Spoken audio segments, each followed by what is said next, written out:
Are you a first-time property buyer in Singapore? If so, you may be feeling overwhelmed by the process of budgeting and financing your property purchase. But do not worry, we are here to help. Hi everyone, I'm Jayden, and in this video, I'll be sharing with you what are some of the issues or obstacles that first-time property buyer face in Singapore. We will guide you through the key steps involved in budgeting and financing your property purchase, including how to get a home loan, how to calculate your down payment or how much you need, and how to decide what property you should be looking at. If you're like many first-time buyers, we will be discussing how to get a home loan. There are many monetary institutions like banks and mortgage specialists available in Singapore, and it's important to shop around and compare the rates and terms from the different institutions. Typically, there are two different kinds of framework for your loan. So they are the TDSR, Total Debt Servicing Ratio, and it is a measure that determines whether a borrower can afford a new loan based on their total monthly debt obligations, including like outstanding loans, credit card balance, and car loans compared to their monthly income. And the TDSR requirement is set at 55%, meaning which your total monthly debt obligations cannot exceed 55% of your monthly income. And next will be MSR, Mortgage Servicing Ratio, which is a measurement that determines how much a borrower's income is used to service their monthly mortgage repayment. And the MSR requirement is set at 30%, meaning your monthly mortgage repayment cannot exceed 30% of your monthly income.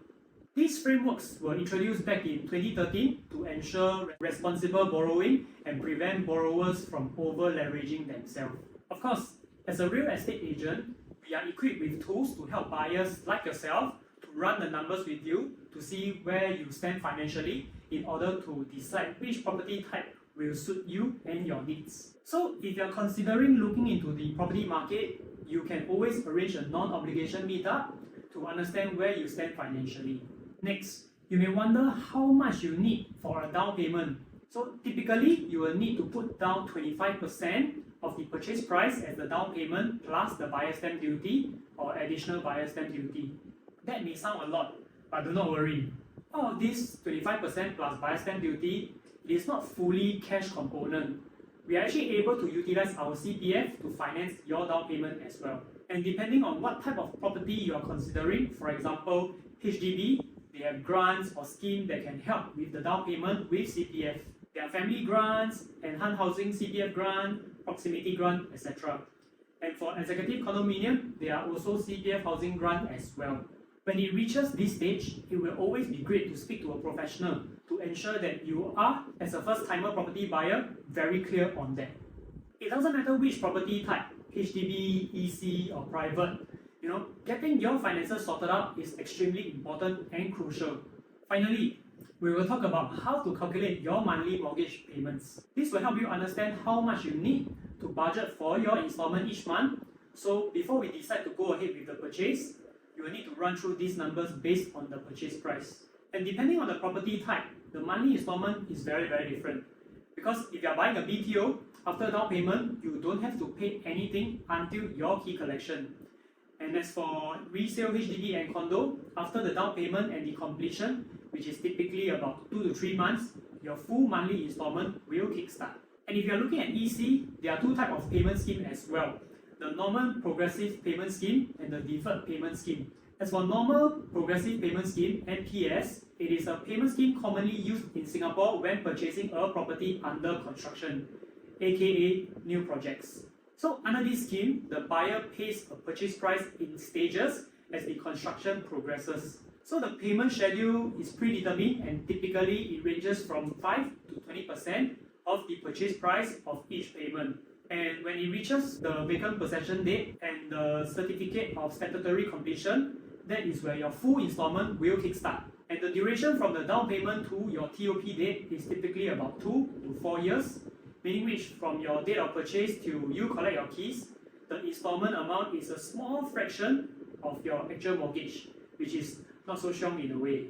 As for deferred payment scheme, on the other hand, allows the buyer to purchase a property that deferred the payment for a portion of the purchase price to a later date. The deferred amount is typically due upon the completion of the project, and during the deferment period, the buyer only pays the down payment and any other agreed upon payments.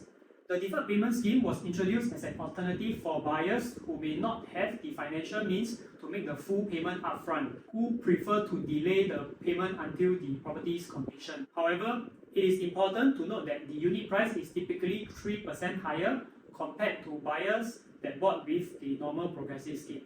So moving forward to the private building under construction, BUC, they are mainly using the normal payment scheme as the installment payment. The duration from the down payment to your TOP date is typically 2 to 4 years as well, meaning from the date of purchase till you collect your keys, the installment will be a small fraction of your mortgage amount, which is more affordable to buyer as well.